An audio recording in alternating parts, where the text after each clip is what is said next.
Hello friends, my name is Khan and once again welcome back to my YouTube channel Karim classes. दोस्तों, आज की इस video में हम चर्चा करेंगे क्लास 11th की second poem the laburnum top की समरी के बारे में, और साथ ही साथ इस वीडियो में मैं आपको बताऊंगा इस पोएम से रिलेटेड मोस्ट इंपॉर्टेंट क्वेश्चन।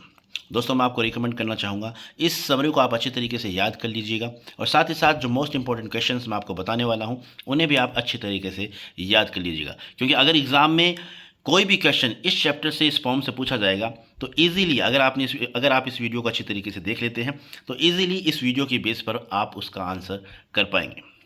तो चलिए बिना देरी के शुरू करते हैं आज की इस वीडियो को और समझते हैं इस पोएम की समरी क्या है और वो कौन से मोस्ट इंपॉर्टेंट क्वेश्चंस हैं जो आपको याद करने चाहिए। तो सबसे पहले समरी देख लेते हैं। तो जैसा कि चैप्टर का नाम है, पोएम का नाम है द लेबनम टॉप, और इसे लिखा है टेड ह्यूगस ने। ठीक है, अब क्या समरी है वो देख लेते हैं।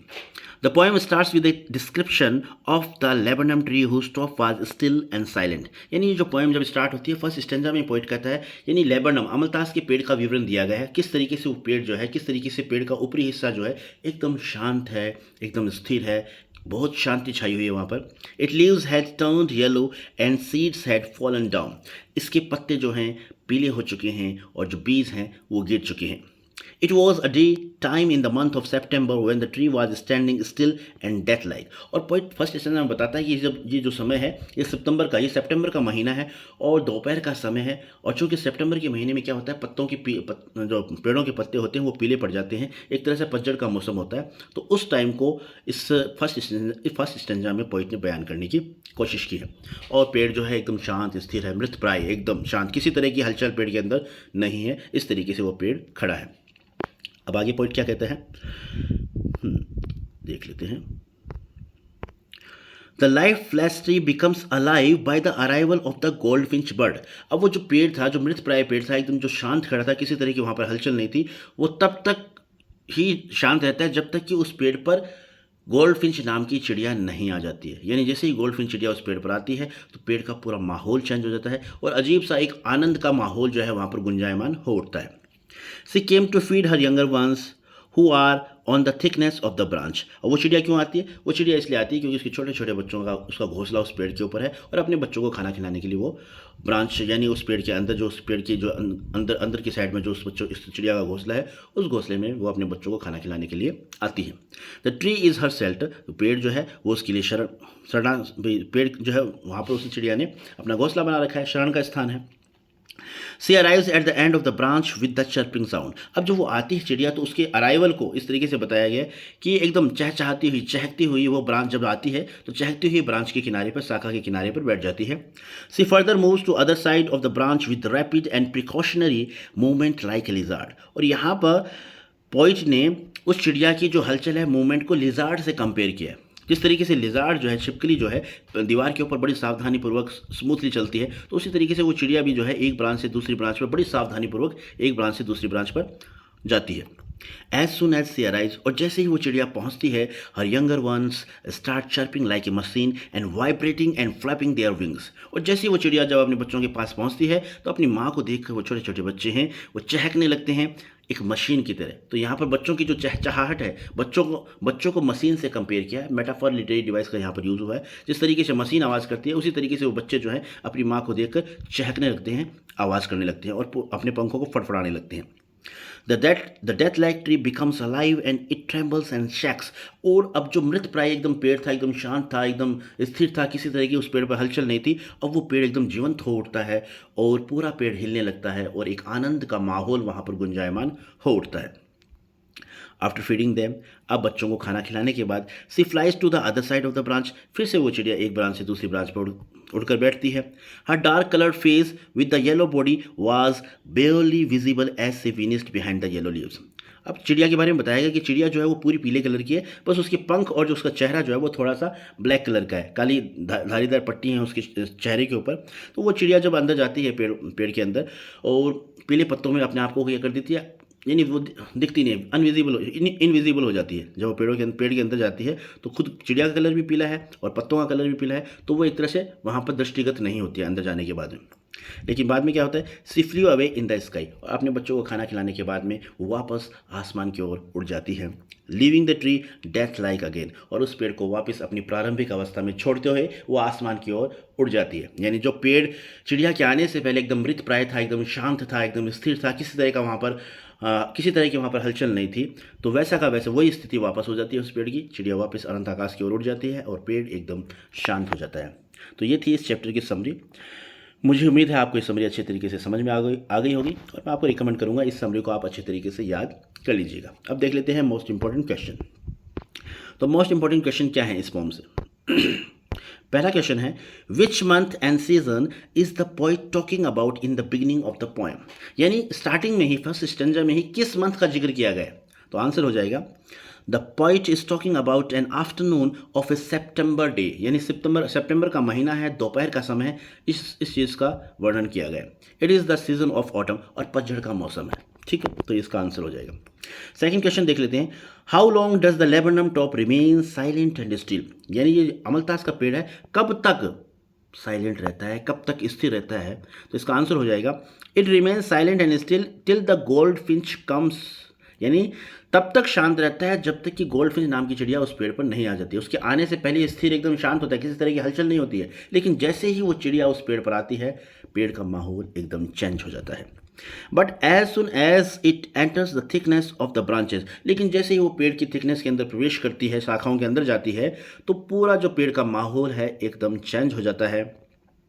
The whole tree starts resounding and vibrating with a thrill of joy, और पूरा पेड़ जो है एकदम आवाज़ वहाँ पर गूंजने लगती है पूरे पेड़ के अंदर, और पूरा पेड़ जो है आनंद से वाइब्रेट करने लगता है, एक आनंद का माहौल वहाँ पर जो है गुंजायमान हो जाता है। नेक्स्ट क्वेश्चन देख लेते हैं, in what manner does the goldfinch approach the tree? अब इसमें पूछा गया कि किस तरीके से उसका जो अराइवल, चिड़िया जो है उसका अराइवल किस तरीके से होता है, पेड़ पर किस तरीके से वो आती है, किस तरीके से जो उसका अराइवल होता है उसके बारे में पूछा गया है। तो इसका आंसर हो जाएगा, सी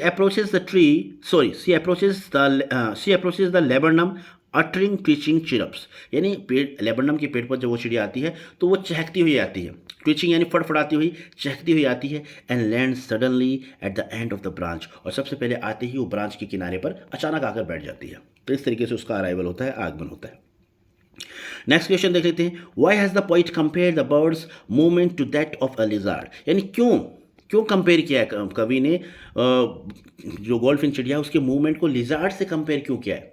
तो इसका आंसर हो जाएगा, the goldfinch enters her nest softly carefully and abruptly, यानी वो चिड़िया जो है वो अपने घोंसले में जब जाती है तो बड़ी शांति के साथ एकदम सावधानीपूर्वक और अचानक वो अपने जो घोंसले के अंदर जाती है, very much like a lizard, जिस तरीके से छिपकली दीवार पर चलती है उसी तरीके से वो चिड़िया जो है पेड़ पर एक डाल से दूसरी डाल पर चलती है, बड़ी ही सावधानीपूर्वक, बड़ी कुशलता के साथ। So the birds movement are very aptly compare to those of lizard. तो इस तरीके से जो पक्षी की जो हलचल है, पक्षी की जो मूवमेंट है उसे बड़ी कुशलता के साथ कवि ने जो है लिजार्ड के साथ कंपेयर किया है।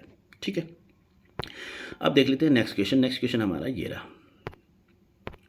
What happens when the goldfinch enters the thickness? यानी क्या होता है जब वो चिड़िया जो है पेड़ के अंदर जाती है, पेड़ के अंदर जहाँ पर उसका घोंसला है वहाँ जाती है, तो क्या होता है? The whole tree starts trembling and buzzing with the fluttering of wings and trilling of the young ones of the goldfinch।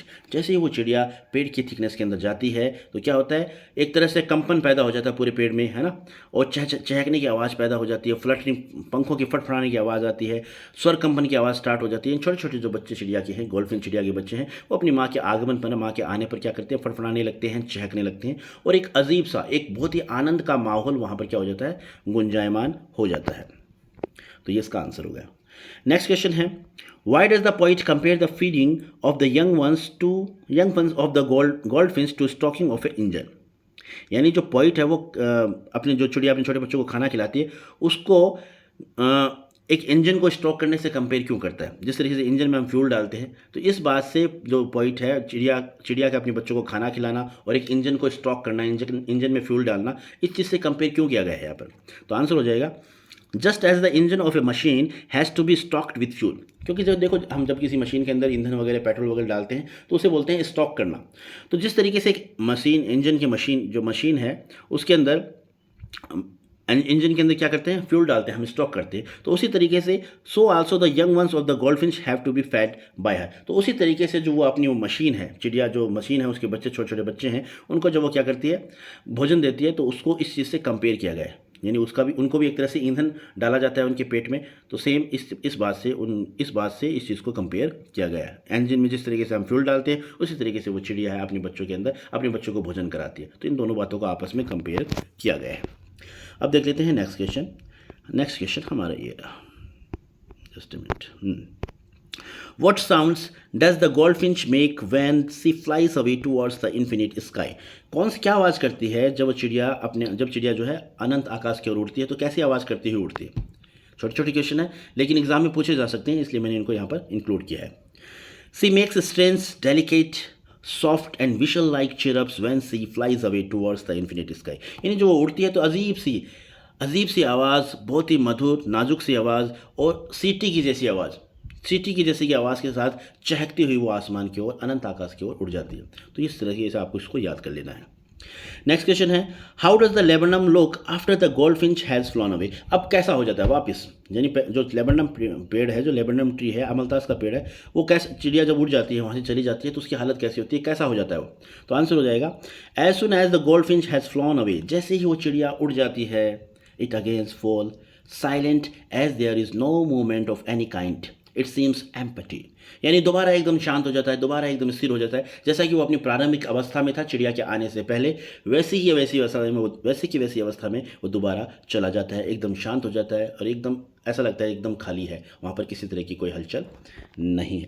तो इस तरीके से ये 8 क्वेश्चन मैंने इस वीडियो में इंक्लूड किए हैं, और मैं आपको रिकमेंड करना चाहूँगा कि ये सभी 8 क्वेश्चन आप अच्छी तरीके से याद कर लें, समरी को आप अच्छे तरीके से याद कर लें। दोस्तों, अगर आप इस समरी को अच्छी तरीके से याद कर लेते हैं और इन क्वेश्चंस को अच्छे तरीके से याद कर लेते हैं, तो मेरा दावा है इस चैप्टर से अगर कोई भी क्वेश्चन पूछा जाएगा, ईजिली आप उसका आंसर कर पाएंगे। तो ये था आज का छोटा सा वीडियो। मुझे उम्मीद है ये वीडियो आपको पसंद आया होगा। दोस्तों, अगर आपको मेरा वीडियो अच्छा लगा है तो प्लीज़ इसे लाइक कीजिएगा, अपने दोस्तों के साथ शेयर करिएगा, और अगर आपने मेरे चैनल को अभी तक सब्सक्राइब नहीं किया है तो प्लीज़ मेरे चैनल को सब्सक्राइब करिएगा, क्योंकि आपका एक लाइक, एक शेयर और एक सब्सक्राइब मुझे मोटिवेट करता है। जल्दी मुलाकात होगी नए वीडियो में, नए चैप्टर के साथ। Till then, take care of yourself and keep watching, keep learning, keep smiling and keep growing. And once again, thank you so much for watching this video till the very end. See you soon once again, and thank you. Have a nice day.